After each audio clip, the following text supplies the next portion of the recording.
Jaya Radha Madhava Kunja Vihari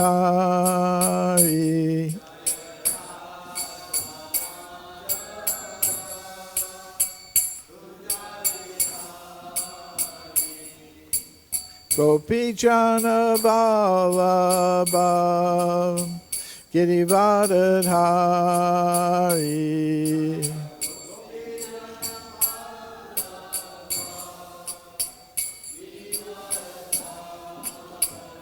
Yashodanandana Vrajajana Ranjana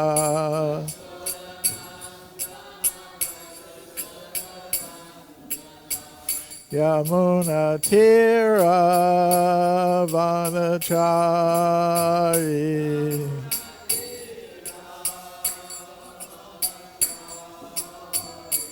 Jaya Radha Madhava Kunja Vihari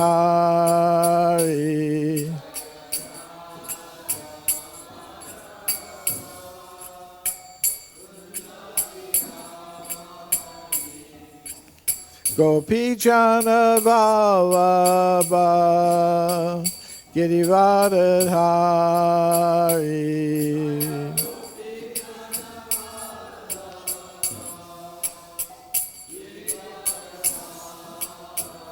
Yashodanandana Vrajajana Ranjana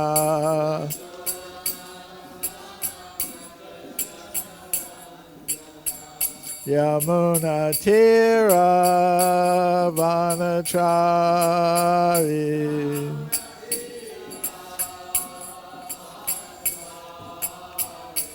Jaya Radha Madhava Kunja Vihari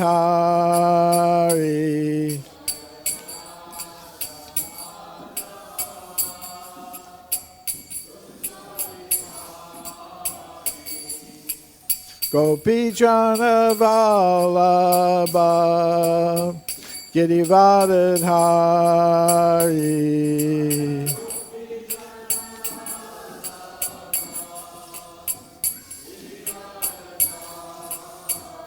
Yashodanandana Vrajajana Ranjana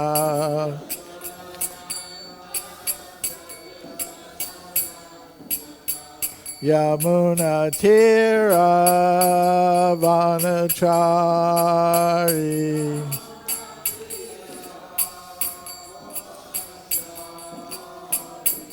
Jaya Radha Madhava Kunja Vihari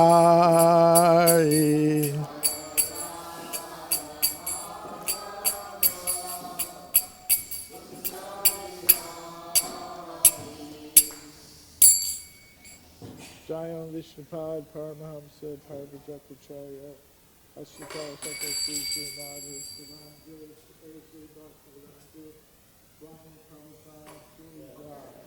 Ananta Koti Vaishnava Vrinda Ki Jai. ISKCON Founder Acharya Srila Prabhupada Ki Jai. Grantaraj Srimad Bhagavatam Ki Jai. Gaura Premananda. All glories to the assembled devotees. All glories to the assembled devotees. All glories to the assembled devotees. All glories to Sri Sri Guru and Gauranga. Glories to Srila Prabhupada.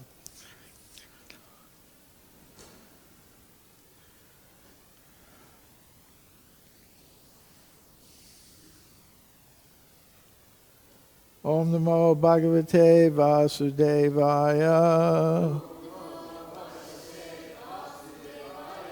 Om Namo Bhagavate Vasudevaya. Om Namo Bhagavate Vasudevaya.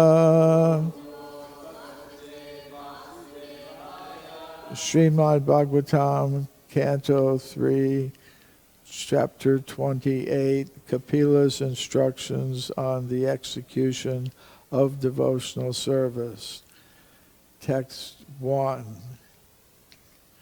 śrī-bhagavān uvāca. yogasya lakṣaṇaṁ vakṣye sabījasya nṛpa-ātma-je mano yenaiva vidhinā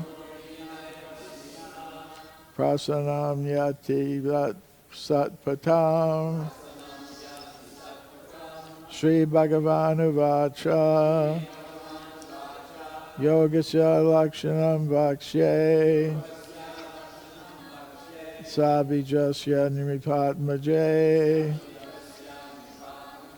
mano yenaiva vidhinā prasannaṁ yāti sat-patham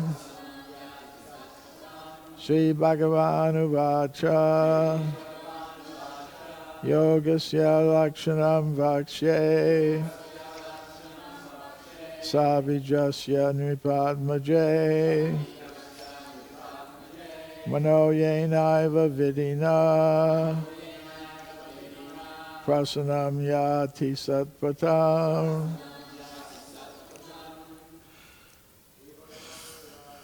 śrī-bhagavān uvāca lakṣaṇaṁ vakṣye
Vaishnavis.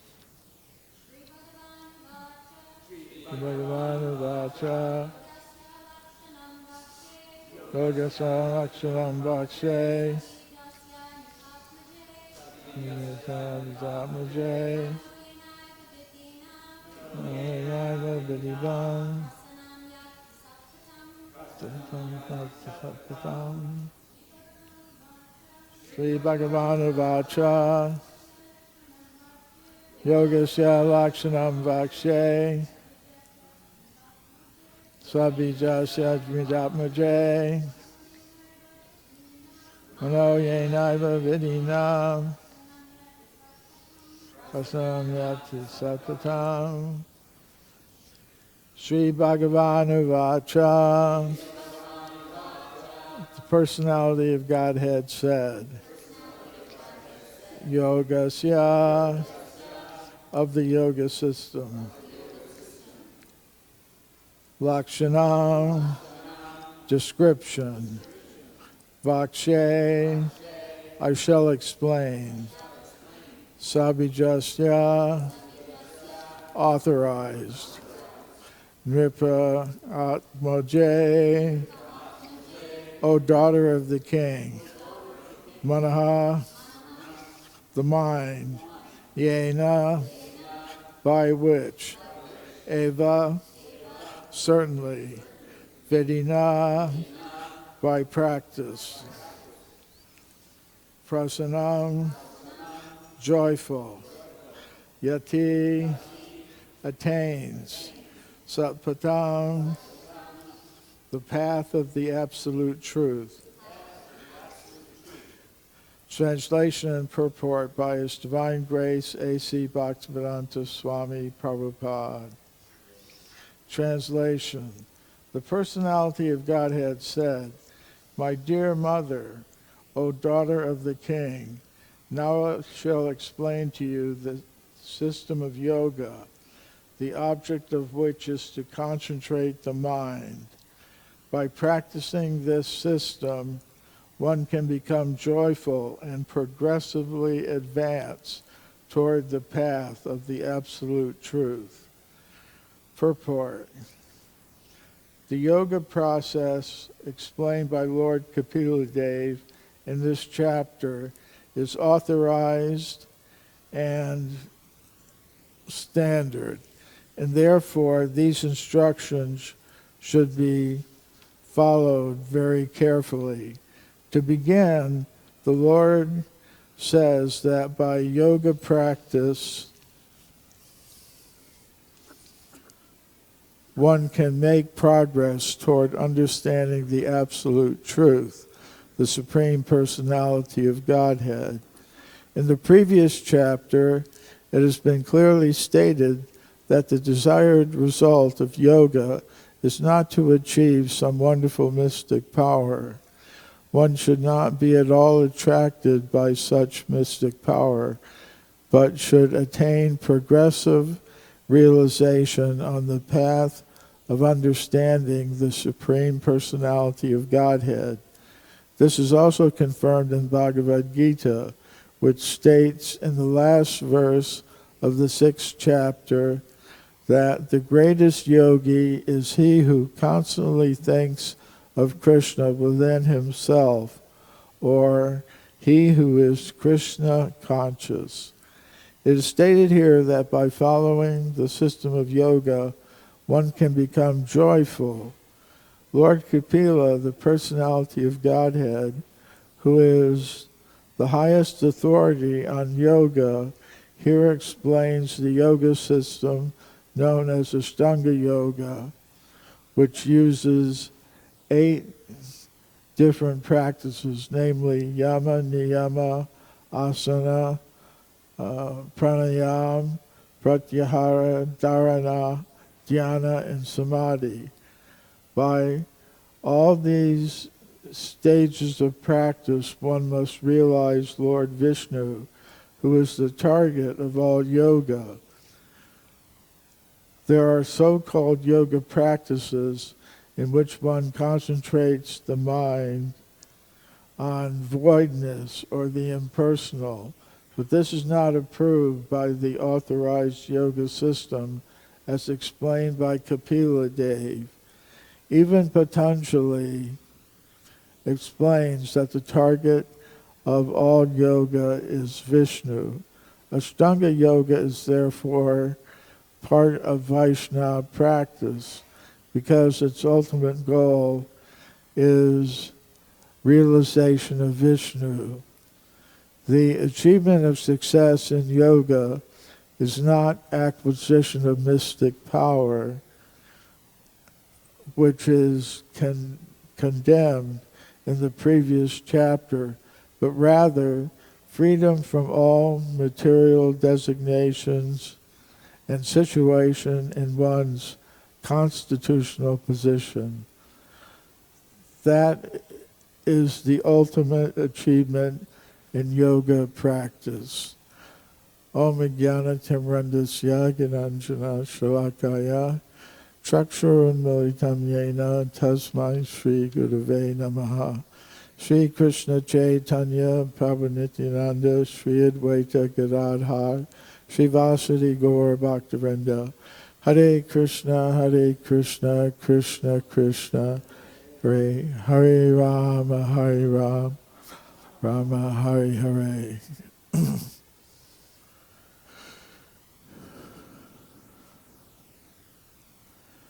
So, the ultimate in yoga practice is to understand one's eternal relationship with the Supreme Personality of Godhead, Lord Sri Kṛṣṇa. Of course, Kṛṣṇa exists in many forms. The original form is Kṛṣṇa, but Kṛṣṇa expands himself in different ways. And one of his expansions, his plenary expansions, is as Kapiladeva, the son of Devahuti Putra. So, this is a very personal relationship. We can see it here. Although he's the Supreme Personality of Godhead, he's addressing himself to his dear mother, daughter of the king, and he's going to explain personally to her the essence of the yoga system that he was presenting. And, to me, it's just very amazing that the Supreme Personality of Godhead can care about and personally interact with individual jiva souls like this. So, Devahuti had requested that her husband, who was Kardama Muni, taking sannyas, leaving her, and that before he left, he should provide her with a son who would watch out for her and oversee her advancement in spiritual life. So that's unfolding here. Some of the points mentioned in the verse and purport are interesting. The mentions that the purpose of the yoga system is that one should make progress towards understanding the Absolute. And he repeats that again in the purport. One should attain progressive realization on the path of understanding the Supreme Personality of Godhead. So, what is that progressive path of realization? This is outlined in several places in the Vedic literature, but Srila Prabhupada often mentioned the path of progressive realization outlined by Rupa Goswami in Bhakti Rasamrita Sindhu, the Nectar of Devotion. And there, the path of progression is Adau Shraddha. In the beginning, there must be some faith. One must be determined to make some progress on attaining some higher realization. And this can't happen without one being dissatisfied with whatever it is one is thinking is the purpose of life, or has been taught to think the purpose of life is. I think all of us have come to, at one point or another, come to the realization that whatever we thought was the purpose of life isn't satisfying us. It's not fulfilling our needs and requirements. Therefore, we look for something else. And Kṛṣṇa has arranged for that something else to be available for us to consider. Kṛṣṇa has arranged not just that we can follow our desires to gratify our senses independently from Him. We try to enjoy ourselves independently from Kṛṣṇa, but He's also made an arrangement that His teachings be available through the Vedic literature, through the lines of disciplic succession, and so many other things. So when we encounter that, and we have a little faith in it that I should check this out, I should investigate this. This seems to be perhaps an answer, an option for me. Then we develop the faith to associate with devotees, tata sadhu sangha. The association of devotees is very important. I've been reading in the Chaitanya Charitamrita about Lord Chaitanya associating with his devotees in Jagannath Puri, and he addresses each one of them and tells the other devotees the glories of that devotee. For example, there was Mukunda Das, who was a physician, and he was employed by the Muslim king, and he would attend him as his physician.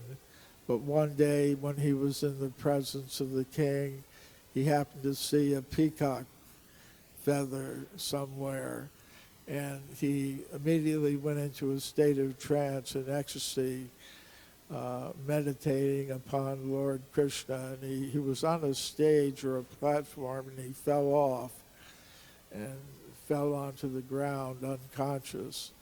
So the king went down and revived him to a conscious state, and asked him, what's wrong with you? He said, well, nothing's wrong with me. I'm not, and the king could understand. He was very advanced. So Lord Chaitanya went on explaining the glories of each devotee. And Srila Prabhupada pointed out that sadhu sangha, the association of devotees, is it's natural, because if one wants to make progress in any field of activity, one associates with similar, like-minded people. Just like he said, if you want to be a drunkard, you should associate with other drunken people. If you want to make advancement in the stock market, you should associate with other people who are trading stocks and learn how to do that. So this International Society for Kṛṣṇa Consciousness, he said, is meant to provide a place, a facility where people interested in advancing in spiritual life can associate with each other, and that way make this gradual progressive advancement towards full understanding of the absolute truth that he is mentioning. So he said, in connection with this process that was outlined by Rupa Goswami, this path of progressive advancement in Kṛṣṇa consciousness, that it can't be official or show bottle.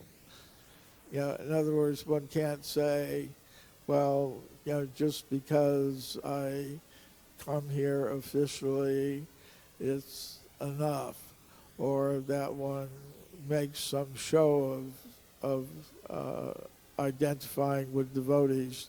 Said one actually has to commit oneself. It has to be actual advancement, not something just official or show bottle or make show.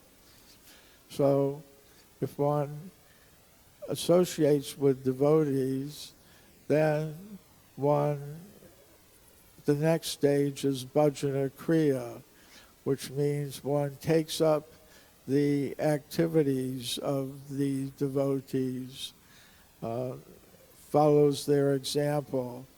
And bhajana kriya begins, he says in another context, with adalgurvashraya, taking shelter of a bona fide spiritual master. Of course, Kṛṣṇa is the guru of everyone, as Chaitya Guru, the guru within the heart. And when Kṛṣṇa observes that on some very deep level that the soul may not even be consciously aware of, that it is interested in turning back to Kṛṣṇa. It's like sometimes it's described that in the body there are two souls. The super soul is there and the jiva soul is there. And it's like the jiva soul is trying to taste the fruits of the tree of material existence, searching for happiness and pleasure, but never really finding it.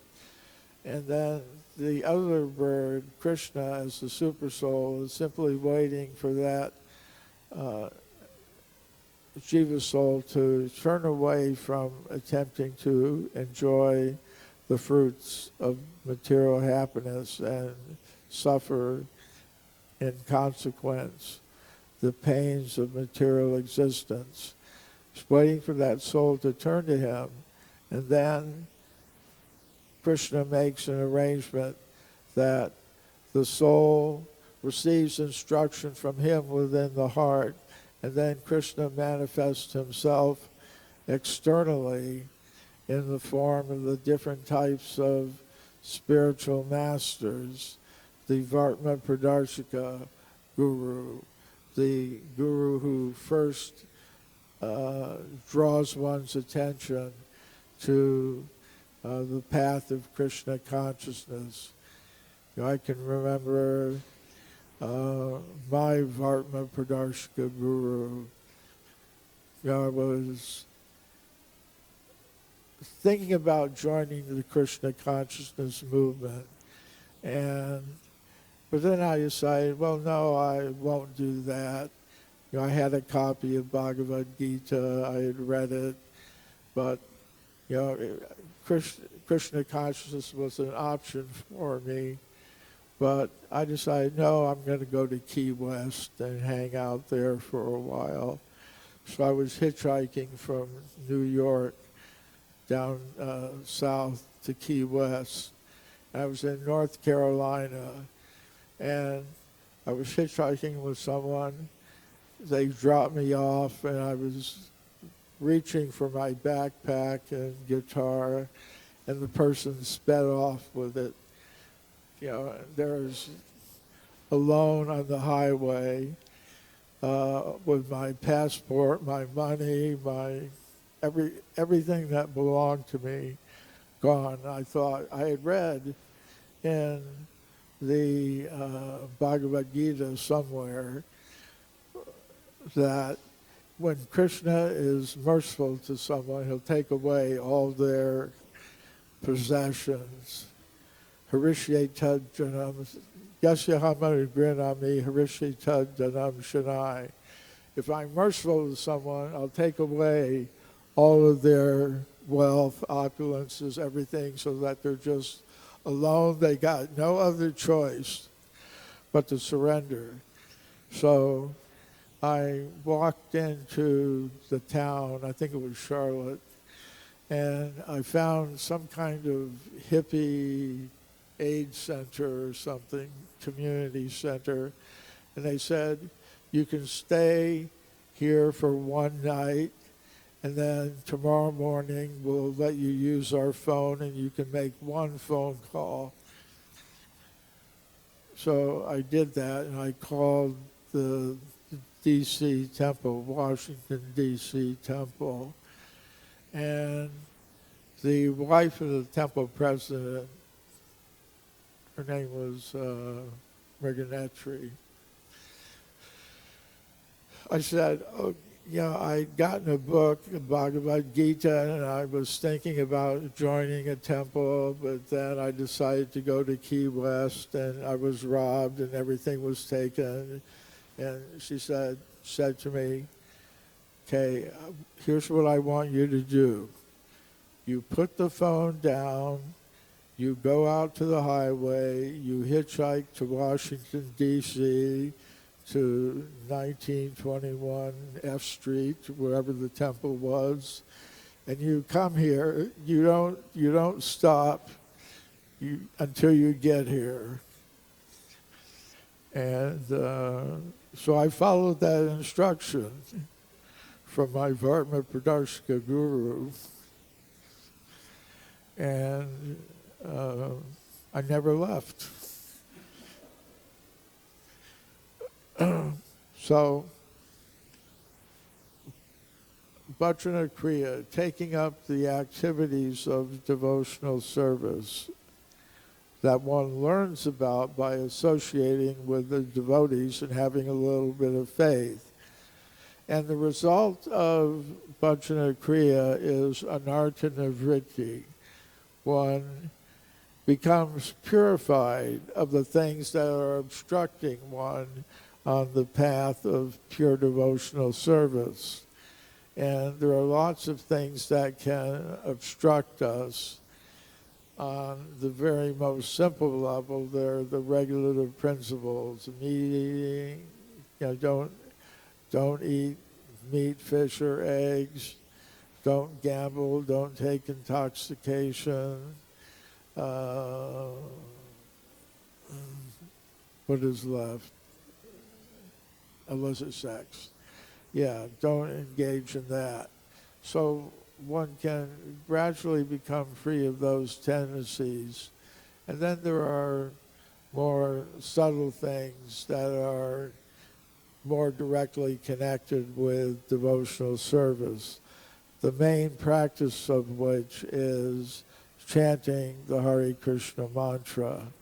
So there are different offenses to the holy name that at the time of initiation one vows to try to become free from, the 10 offenses to the holy name, which are repeated almost every day. So the result of becoming freed from the anarthas is that one develops nishtha, or firm faith, conviction, that one will,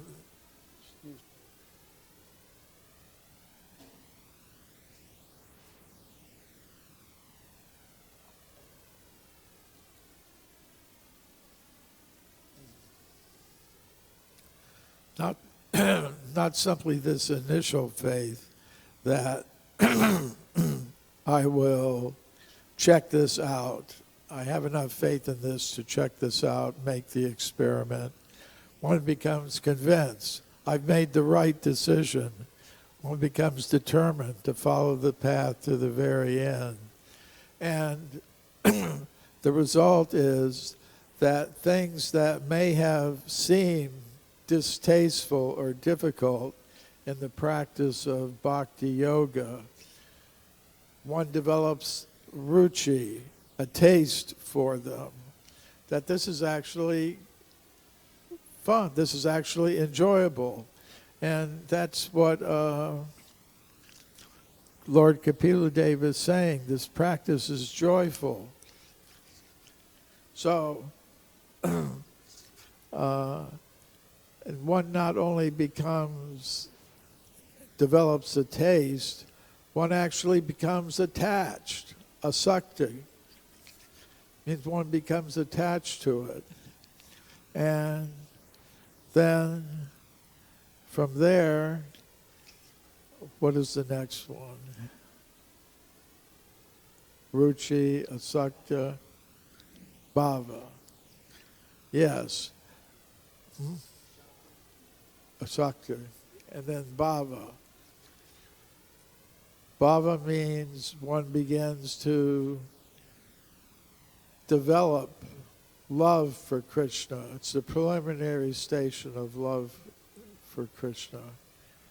And in our progressive path of realization, the first thing that we understand is that Jivara Swarupa Hoy Kṛṣṇara Nitya Das, that we're servants of Kṛṣṇa.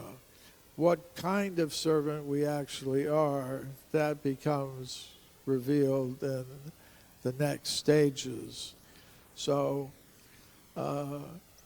it's important in our path of progressive realization to understand that Kṛṣṇa within the heart, Kṛṣṇa externally is reciprocating with us in different ways.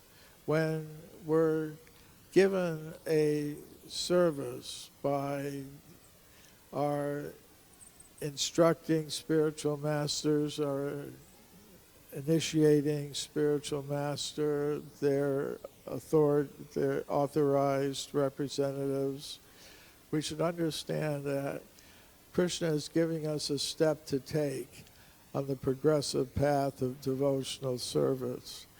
So,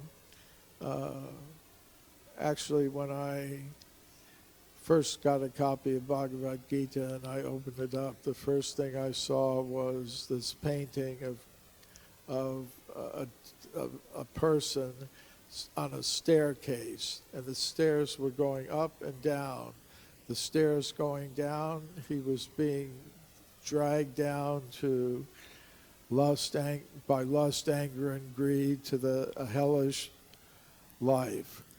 And going up were devotees beckoning this person to go up, and at the top of the stairs is Radha and Kṛṣṇa.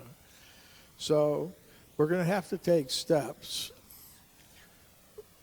Are the steps going to be steps that are taking us away from Kṛṣṇa, or steps that are taking us towards Kṛṣṇa? So that opportunity or that responsibility is always there for each of us. But we should understand that Kṛṣṇa is reciprocating with us in our activities of devotional service. If we experience some happiness in devotional service that transcends the kind of happiness that people experience in material sense gratification, if we get some realization of that in a kirtan or during Guru Puja or performing some preaching activity or whatever, we should understand that yes, Kṛṣṇa is reciprocating with me, or correcting me, or giving me a warning. So sometimes Kṛṣṇa does that from within, sometimes he does it from without, through the devotees, through the spiritual masters, through the authorities. You know, a devotee friend might tell you, oh, I think you should do this or that, or be careful about how you're dealing with this or that situation.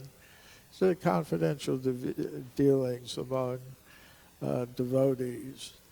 So it's described, you know, on the path of devotional service, one learns to discriminate about the different kinds of and levels of devotees, and the levels of chanting and performing devotional service.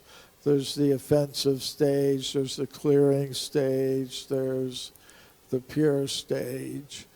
So these indications are given in the Shastras, and they're also presented by the association, through the association of devotees and following in the footsteps of the previous acharyas. These indications are there about how we can judge what kind of progress we're making on this progressive path. So he mentions also that the process of bhakti yoga has something in common with the practice of Ashtanga yoga. If you carefully study the teachings of Patanjali in his Yoga Sutras, you'll see that stages of yama and niyama are positive instructions in Kṛṣṇa consciousness and are negative instructions, what to do positively, what to avoid. And if you look at the list in both systems, they're pretty much the same. And the goal ultimately of asana and pranayama is to focus the mind. Savai mana Kṛṣṇa padar vindayo. Manmanam bhavamad bhakto. Focus the mind on Kṛṣṇa, control your mind, put your mind on me, become my devotee. It's actually the same in the Patanjali yoga system, that the practice of focusing the mind in dharana and dhyana and ultimately samadhi is to focus it on the ishanu pranidhana, focus it on the Supreme Personality of Godhead. And sometimes Srila Prabhupada says in that regard that the Bhakti Yoga system is like that, but it's more of a shortcut going directly to the point. So he mentions in here what Kṛṣṇa says at the end of the 6th chapter of Bhagavad-gītā, yoginām api sarvesham mad gatein antaratmana shraddhavan bhaktate yo mam sadme yukatamo mataha. So he refers to that verse. He also refers in this purport indirectly to the verse Vasudeve Bhagavati Bhakti Yoga Prayojtaha Janayat Yasa Vairagyam Gyanam Chiyata Haitikam, that ultimately we're looking to acquire renunciation from the path of material sense gratification and knowledge ultimately of Kṛṣṇa. Bhaktyā mam abhijananti yavanyas chasmi tattvataha tatovan tattvato gyatva vishate tadanantaram. So that means only by devotional service can such knowledge be acquired that qualifies one to enter into Kṛṣṇa's pastimes eternally. Oh, okay, so we'll stop there. Any questions or comments, Slavas? Are you just you raising your hand? Or, okay.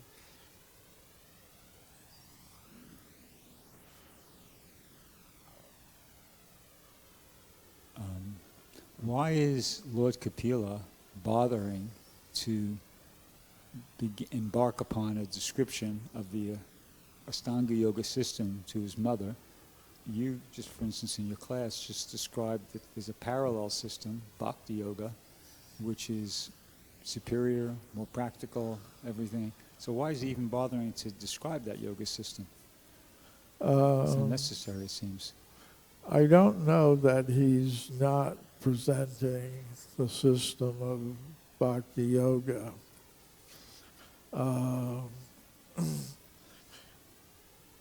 If you Directly stated in the purport there, or that he's now, he's going to... How is it directly stated? I thought I heard that Lord Kapila is describing the Ashtanga yoga system here, or something like that. Well, he mentions that there are parallels. Let's see if I can find that section.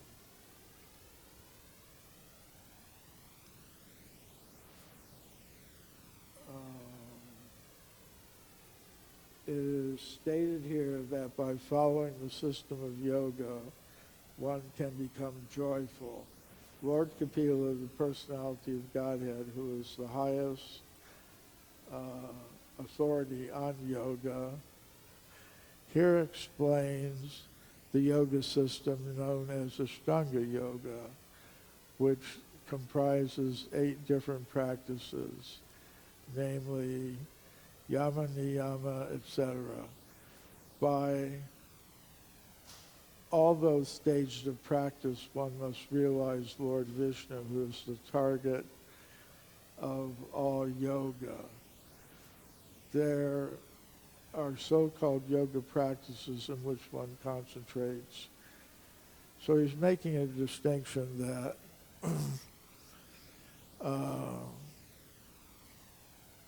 ultimately what's called Ashtanga Yoga is meant for the same thing. Now, in different ages, there are different systems of yoga practice, but he's emphasizing the features of Ashtanga Yoga that are compatible with and more or less equivalent to what's done in our system of Bhakti Yoga. So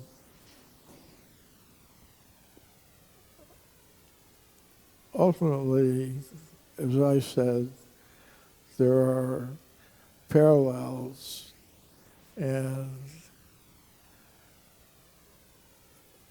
the way it's presented here in the verses that have preceded it and follow this, it's like seems to me pretty much equivalent to Bhakti Yoga.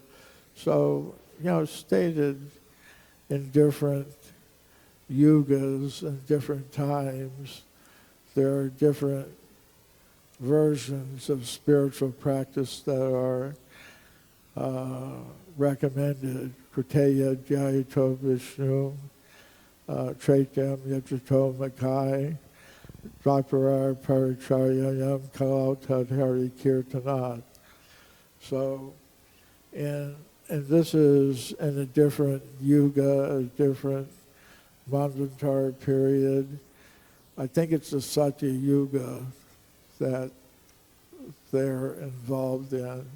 So the practice of meditation on the Supreme Personality of Godhead is the recommended practice for that age.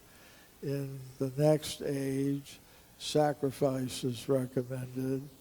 In the next stage, Dwapara Yuga, elaborate temple worship is the process, and in Kali Yuga, the yuga that we're in now, Sankirtan, chanting of the holy names, is recommended. So, in different ages, different practices are recommended, and they all involve bhakti in one sense, that to be successful in any of them requires devotion. Anyone have any further thoughts on that? Okay. Srila Prabhupada ki jai. Srimad Bhagavatam ki jai.